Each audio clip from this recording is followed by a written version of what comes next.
Hey guys, welcome to a new video. And today we're going to be looking at this Oriental Limited Pennsylvania M1. As you can see, this was a relatively late model made in 1985, and it's factory painted. So, without further ado, let's get into the box. Just a little fun fact, if you see a Sam Honks engine, it has this yellow foam or that light kind of green foam that you get with the Key engine, so basically not red foam.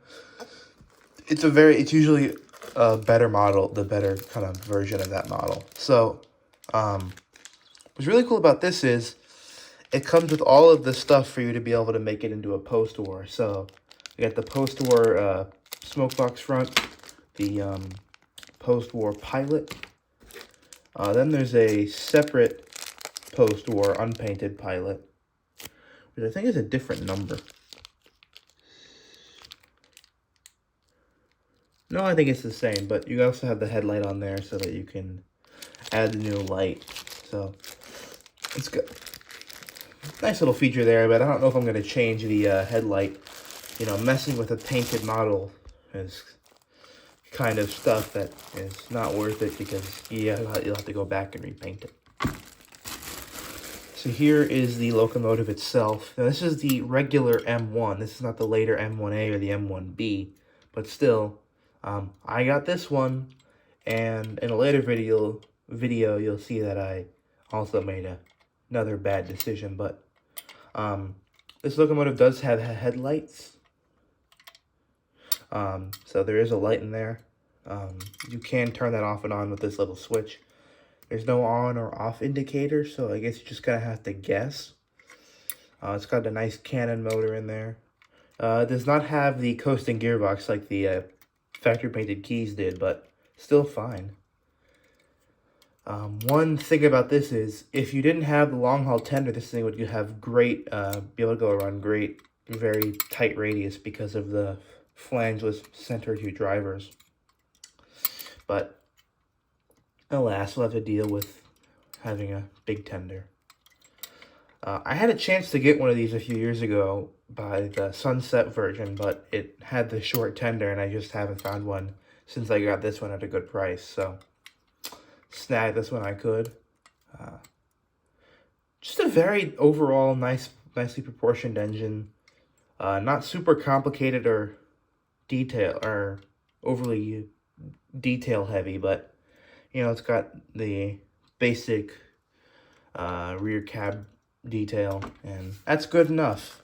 And it just runs beautifully.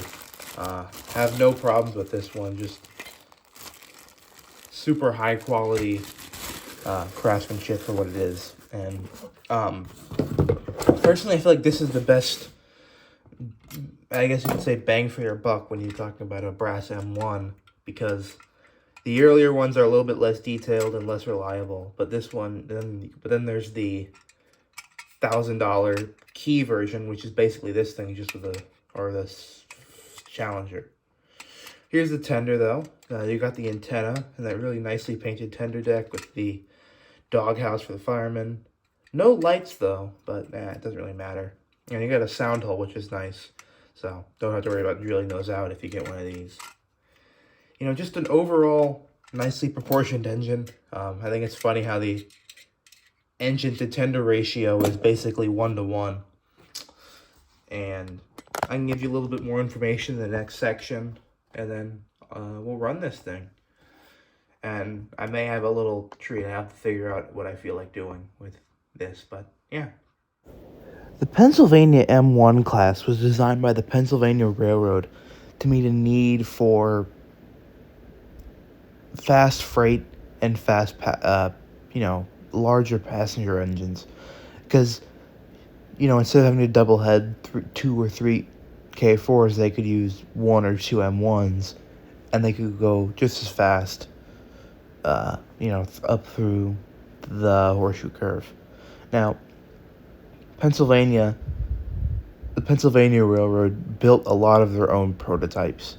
So before they ordered a bunch, they built their own, and this was no exception. And what they actually did was they actually took an I-1 boiler and modified it with a larger combustion chamber. Obviously, it's a completely different frame, but, they used a lot of, steaming parts from an I-1, which is interesting because it looks like just basically a bigger K4. But they had about 65,000 pounds of tractive effort, and of the Pensy Mountains, the M1A consisted of about half out of like 200 or 250. The M1 took up about 200 of them. So, even though, there's none surviving, that was the most prominent member of that class. But now, moving on, I'll show you some videos of this model running, and then that'll be about it for this video. So here's the locomotive. I have it on a small little passenger train. I don't know if I forgot to mention it or if I did or not, but these were dual service, so these were used on heavy freight, on heavy passenger and express freight, like the Pensy's merchant service over the Horseshoe Curve. But I'll get a nice little shot of this running, or some nice little shots of this running for you, and then that'll be good.